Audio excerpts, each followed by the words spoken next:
Hello everyone, I am Atreyi. Welcome back to my channel everyday echoes Atreyi. আজকে নিয়ে এসেছি আরও একটা নতুন ব্লগ। এটা হচ্ছে সিন্নাদোরাইয়ের শেষ ব্লগ, মানে পার্ট 5 নম্বর অধ্যায় হচ্ছে যে শেষ করব। আমরা চা বাগান থেকে হেঁটে চলে এসেছি। এরপরে হচ্ছে বাংলোর ব্যাকইয়ার্ডে বসে বসে ঋদ্ধি এই যে বই পড়ছে, আর ব্যাক সাইডেও দেখুন চা বাগান রয়েছে। ওই পাশ থেকে আবার হাতিও আসে। তো আমরা আর বর্ষাকাল বলে ও পাশটা আর এক্সপ্লোর করতে যাইনি, আদারওয়াইজ যাওয়াই যায়। আর হরিণ শাবকেরা এই দিকেও প্রচুর দেখতে পাওয়া যায়। তো আপনাদেরকে আজকে দেখাবো সিন্নাদোরাইয়ের কিছু তথ্য। মানে এই হচ্ছে কি যে সিন্নাদোরাইয়ের ম্যাগাজিন। সিন্নাদোরাই বাংলো যেমন ম্যাঙ্গো রেঞ্জ হচ্ছে কি যে একটা রয়েছে পান্ডালুরে, সেরকম ভালপাড়ায়ও একটা রয়েছে, সিন্নাদোরাই ভালপাড়ায়। আরেকটা রয়েছে সিন্নাদোরাই কাডমানে। আমরা ম্যাঙ্গো রেঞ্জ আর কাডমানে এই দুটো হচ্ছে ভিজিট করেছি। ভালপাড়াই এটা হচ্ছে ভালপাড়ায়ের। এখানে আমরা এখনো পর্যন্ত গিয়ে উঠতে পারিনি, তবে ভালপাড়ায়ের যাওয়ার ইচ্ছেও রইল। খুব তাড়াতাড়ি ওটাও পূরণ করব। এই দেখুন, এটা ম্যাঙ্গো রেঞ্জ, যেটা 1918 সালে বিল্ড আপ হয়েছে। আপনারা ভিডিওগুলো পজ করে করে পড়ে নেবেন, কেন কি এত তো বলা সম্ভব হবে না। তাই জন্য বেটার কি আপনারা ভিডিওগুলো পজ করবেন, করে করে রিড করে নেবেন। এটা হচ্ছে কি যে ম্যাঙ্গো রেঞ্জ, আর ম্যাঙ্গো রেঞ্জের পরে রয়েছে দেখুন কাডমানে। এখানেও আমরা ভিজিট করেছি। কাডমানেও ভীষণ সুন্দর। এটা হচ্ছে সাকলেশপুরের দিকে রয়েছে। ব্যাঙ্গালোর থেকে আমাদের 4.5 ঘন্টা 5 ঘন্টাই সময় লাগে এখানে পৌঁছতে। খুব ভালো। এই তিনটে হচ্ছে কি যে এনাদের প্রপার্টি রয়েছে। এই প্রপার্টি তিনটেই ভীষণ সুন্দর। আমার এক ফ্রেন্ড ভালপাড়ায় ঘুরে এসেছে, ও তো বললো ভীষণই সুন্দর। আমাদের যাওয়া হয়নি, খুব তাড়াতাড়ি আমরাও যাব। এখানে একটু ফিডব্যাক লিখে দিতে হয়। ফিডব্যাকে তো আমরা বহুবার গেছি, আমার বাবা ফিডব্যাক দিয়ে এসেছেন, আমরা জাস্ট নর্মালি হচ্ছে কি যে লিখেছি। সকালটা বেশ সতেজ আর সুন্দর ছিল। রোদের নরম আলো চা বাগানের পাতায় পড়ছিল। বাগানের সৌন্দর্য উপভোগ করতে করতে সময়টা দারুণ কেটেছিল। বাংলোর পিছনের দিকটাও বেশ আরও একটা চা বাগান ছিল, সেখানে আর গেলাম না। হালকা একটু শান্ত পরিবেশ, মনটা বেশ হালকা করে দিল। ঋদ্ধিও এখানে হচ্ছে কি যে পড়ছিল। বুক রিডার্সদের জন্য এই জায়গাটা ভীষণ ভালো। ইনি হলেন মুদেশ্বর ম্যাম, এনারও হচ্ছে পরিচয় দেব। চলুন তার আগে ব্রেকফাস্টটা করে নিই, কেন কি জলখাবারের সমস্ত কিছু আয়োজন ওনারা করে দিয়েছে। ব্রেকফাস্টটা ছিল অসাধারণ। Idli, sambar, chutney, dosa, bread jam, bread butter, omelette, একদম ফ্রেশ জুস, পাপায়া কেটে দিয়েছিলেন, পেঁপে কেটে দিয়েছিলেন। প্রত্যেকটা আইটেম ছিল খুব সুস্বাদু। আমরা খেতে খেতে মুগ্ধ হয়ে গেলাম। এমন মজাদার খাবার, আমাদের সকলের সকালটা বেশ সুন্দরভাবে কাটলো। সত্যি অসাধারণ করে তুললো। এখানে মুদেশ্বর ম্যামের সাথে হচ্ছে কি যে কথা হচ্ছিল। খাওয়ার পর ওনার সাথে বসে জমিয়ে আড্ডা মারছিলাম। প্রতি বছর আমরা এখানে আসি, আর এলেই ওনার সাথে দেখা হয়। ইনি হচ্ছেন কি যে এই বাংলোটার ম্যানেজার, ইনি দেখাশোনা করেন। তিনি ভীষণই আন্তরিক এবং আমাদের সাথে সবসময় খুব ভালো করে গল্পও হয়, জমিয়ে গল্প হয়। এবারে কথায় কথায় আরেকটা কথা বলি, এই মুদেশ্বর ম্যামও হচ্ছে কি যে ওনারও কলকাতার সাথে কানেকশন রয়েছে। উনি কলকাতার পার্ক সার্কাসের মেয়ে। এখন এখানে সিন্নাদোরাই চা স্টেটে ইনি আছেন প্রায় 11-12 বছর ধরে। ওনার হাজব্যান্ড ক্যারোলিন চা স্টেটেরই ফ্যাক্টরির ম্যানেজার হিসেবে কাজ করছেন আর কি। তার পোস্টিং এখানেই, সেই কারণে উনি এখানে আছেন। চলুন এনাদের একটু কিচেনটা ঘুরে দেখাই। কিচেন মানে কিচেন, বিশাল বড় কিচেন। অ্যাকচুয়ালি ব্রিটিশদের কিচেন ছিল তো। এখানে ওটিজি থেকে শুরু করে সমস্ত কিছু রয়েছে। ফ্রিজ তো রয়েইছে, আর যে সমস্ত ছবিগুলো দেখলেন, এই যে ছবিগুলো আর এই যে আসবাবপত্র, এগুলো কিন্তু সেই ব্রিটিশ আমল থেকে রয়েছে, যেগুলো আজও ওনারা ব্যবহার করছেন। ফটোগুলো দেখেছেন, ওগুলো কিন্তু ওনাদেরই ছিল। আজকে গল্প করব এই ব্রিটিশ বাংলোতে কারা থাকতেন আর ওনাদের কি হচ্ছে কি যে হিস্ট্রি রয়েছে। চলুন, এটা হচ্ছে এন্ট্রান্স। এই এন্ট্রান্সে ঢুকে গেলাম। এই যে বাঁ দিকে হচ্ছে আম্মা, এখানে গ্যাস আছে, গ্যাস জ্বালিয়ে হচ্ছে কিছু বানাচ্ছেন হয়তো আমাদের জন্য। আর এই হচ্ছে প্রভু, এনাকে তো আগেই আলাপ করিয়ে দিয়েছি। ওখানে হচ্ছে আরেকজনও আন্না আছেন। এই 3-4 জন মিলেই হচ্ছে কি যে এই কিচেনটা দেখে নেন, আর এনারা গেস্টদেরকে এইভাবেই সেবা দেন। দুর্দান্ত সেবা, এই সেবার মানে কোনো তুলনা হবে না। আর একদম পরিষ্কার পরিচ্ছন্ন, বিশাল বড় ঘর, ওটিজি, মাইক্রো ওভেন থেকে শুরু করে সব কিছু রয়েছে। আর এনারাই হচ্ছে কি যে গেস্ট চলে গেলে টাওয়েল পরিষ্কার থেকে শুরু করে bedsheet, bed cover, pillow cover থেকে সমস্ত কিছু এখানে ওয়াশ করে শুকনো করে সমস্ত কিছু এনারাই দেখে নেয়। খুব ভালো, একদম নিট অ্যান্ড ক্লিন। আপনারা ভিজিট করতে পারেন, আপনাদের যদি ইচ্ছে হয়, খুব ভালো লাগবে। আর কিচেনের উইন্ডো থেকে দেখুন কি সুন্দর সিনিক বিউটি দেখা যায়, মন ভালো হয়ে যাবে জানেন। এত সুন্দর পরিবেশে থাকতে থাকতে না মানুষের রোগ জ্বালা যন্ত্রণা টেনশন কোনো কিছুই আর থাকবে না, খুব শান্তিতে হচ্ছে কি যে বসবাস করতে পারবেন। মাকে দেখিয়েছিলাম, মা তো মানে ভীষণ খুশি, অবাক হয়ে গেছে, এত বড় কিচেন, পুরো 2টো রুম মিলে একটা কিচেন, ভাবা যায়। আর এনারাই সমস্ত কিছু দেখাশোনা করেন। এরপরে খাওয়া দাওয়া শেষে আমি একটু রিদ্ধির সাথে লুডো খেলছিলাম, ওর জিদ ছিল কি যে মাম্মা একটু লুডো খেলো। হচ্ছে ঠিক আছে চলো একটু লুডো খেলে নিই ওর সাথে, এরপরে তো আমাদেরকে বেরোতে হবে। 2 দিন আমরা এখানে কাটিয়েছিলাম, দারুণ। এরপরে রিদ্ধির আবার গণেশ চতুর্থীতে আমাদের অ্যাপার্টমেন্টে যে প্রোগ্রাম হয় সেই প্রোগ্রামে আবার পার্টিসিপেটও করবে, তার জন্য ও আবার একটু ডান্স প্র্যাকটিসও করে নিল বারান্দায়। এই বারান্দাটা আমাদের ভীষণ প্রিয়, চারিদিকের এখানে পাখির যেরকম কিচিরমিচির আওয়াজ পাওয়া যায়, সেরকম হচ্ছে গাছগাছালি আর মেঘে ঢাকা থাকে। এইটা এত সুন্দর পরিবেশ, এই বারান্দাটায় বসে বসে আড্ডা মারতেও আমাদের দারুণ লাগে। চলুন, ওর ডান্স প্র্যাকটিসও হয়ে গেছে, এরপরে হচ্ছে কি যে আমাদের জিনিসপত্র গুছিয়ে বেরোতে হবে।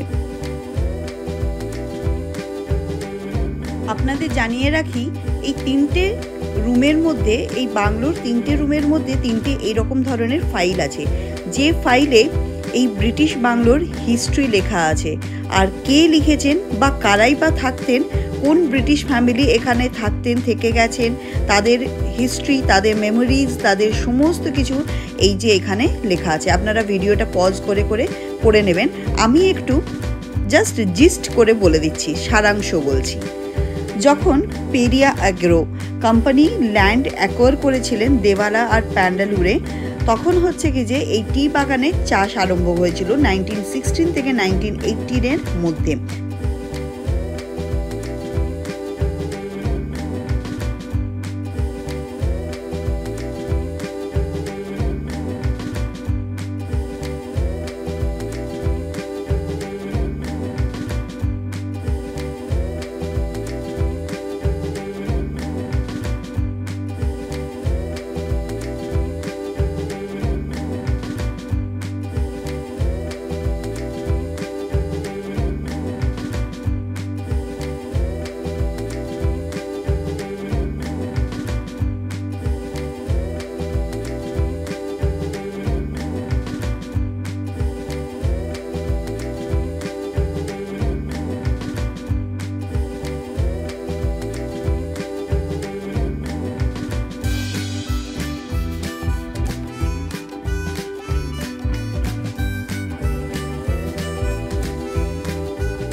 এই টি স্টেট শুরু হওয়ার আগে ছিল সোনার খনি।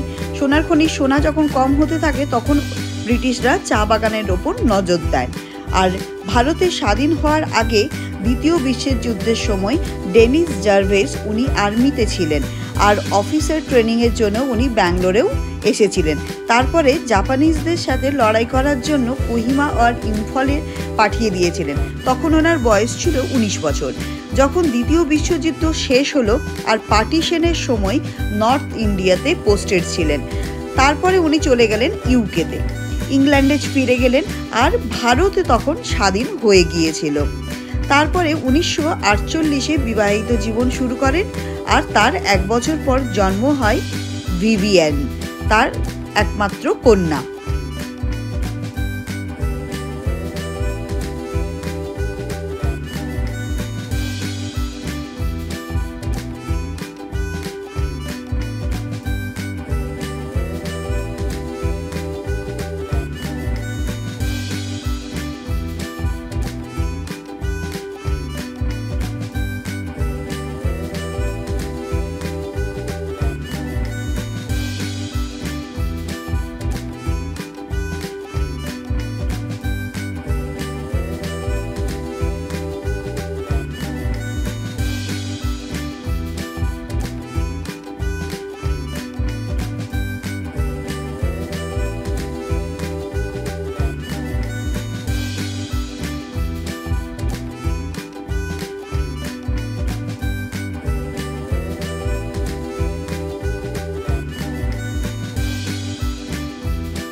ইংল্যান্ড থেকে ভিভিয়ান এসেছিলেন সিন্নাদোরায়ে 2018-তে, আর সেই সময়ে এই স্টোরিটা লিখেছিলেন।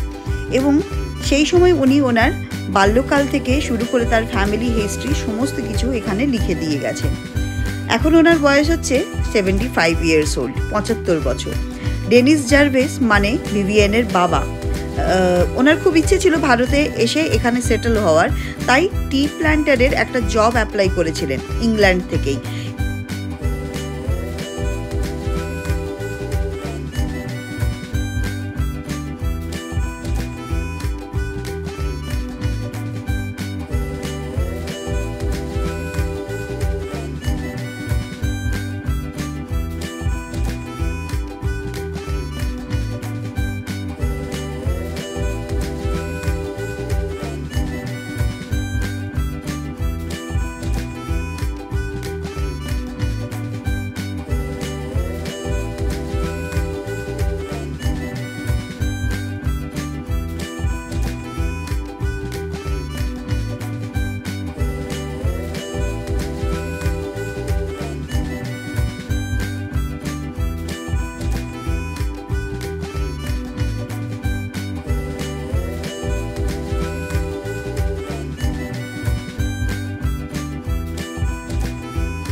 এবং 1.5 মাস পরে উনি জয়েন করেছিলেন এই ক্যারোলিন এস্টেট টি গার্ডেনের অ্যাজ আ অ্যাসিস্ট্যান্ট ম্যানেজার হিসেবে।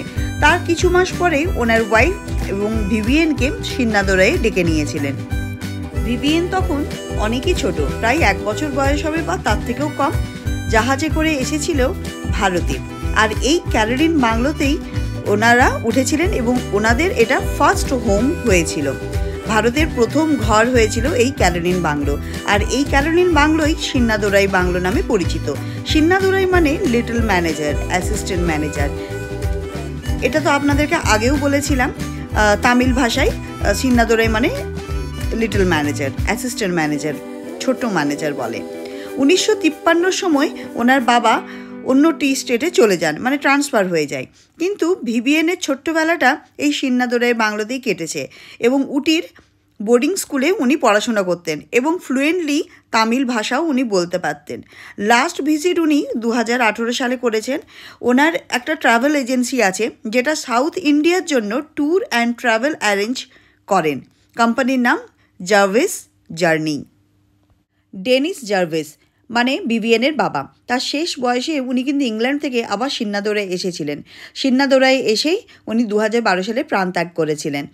উনি ভারতের মায়া ছাড়তে পারেননি, তাই শেষ বয়স পর্যন্ত এখানেই ছিলেন।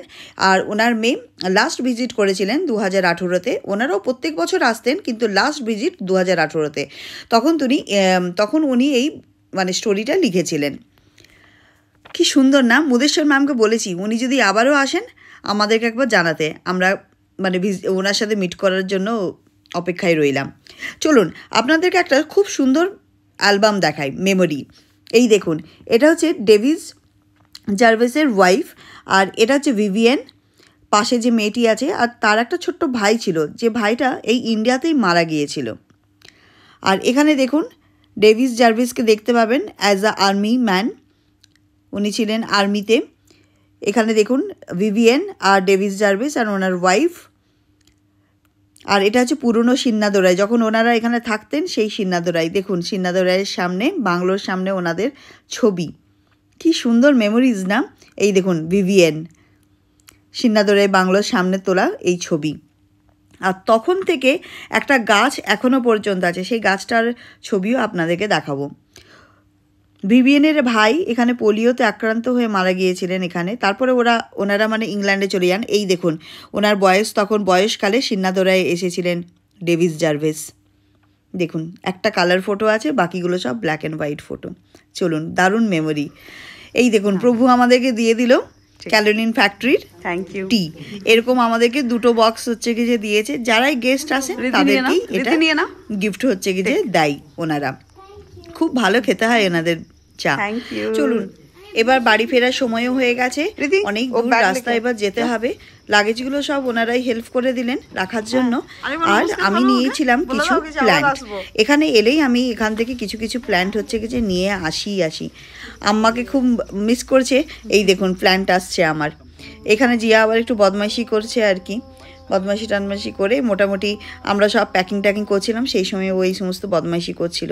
সিন্নাদোরায় এলে আমাদের মন খুব ভালো হয়ে যায়, আর যখন ছেড়ে যেতে হয় মনটা ততটাই খারাপ হয়ে যায়। এত সুন্দর জায়গা আর মানে কোথায় আর পাবো বলুন? ওই যে বলছিলাম না, ব্রিটিশের আমল থেকে এই যে গাছটা, এই গাছটার সামনেই ভিভিয়েন হচ্ছে খেলাধুলা করতো। ওই যে ঘোড়ায় চড়ে যে ফটোটা দেখেছিলেন, এই ভিভিয়েন হচ্ছে কি যে এই গাছটার সামনেই তোলা হচ্ছে কি যে ওই ফটোটা। এই গাছটা এখনও পর্যন্ত রয়েছে। কি সুন্দর না? অপূর্ব সব মেমোরিজ। আর ওনাদের অ্যালবামটা কি সুন্দর, ভিভিয়েন ওই অ্যালবামটা রেখে দিয়ে গেছেন যতজন গেস্ট যতবার এখানে আসে ওনাদেরকে দেখার জন্য। চলুন এরপরে সবাইকে বিদায় জানালাম। বিদায় জানাবার সময় আম্মা, প্রভু, আন্না এরা সবাই আমাদেরকে দাঁড়িয়ে থেকে হচ্ছে বিদায় দেয়। যেমন আমরা বাড়ির লোকজনেরা যেরকম সবাইকে বিদায় জানাই, সেই রকম একদম বাড়ির মতন অ্যাটমসফিয়ার। বিশ্বাস করুন এত সুন্দর ট্রিটমেন্ট কোথাও পাবেন না।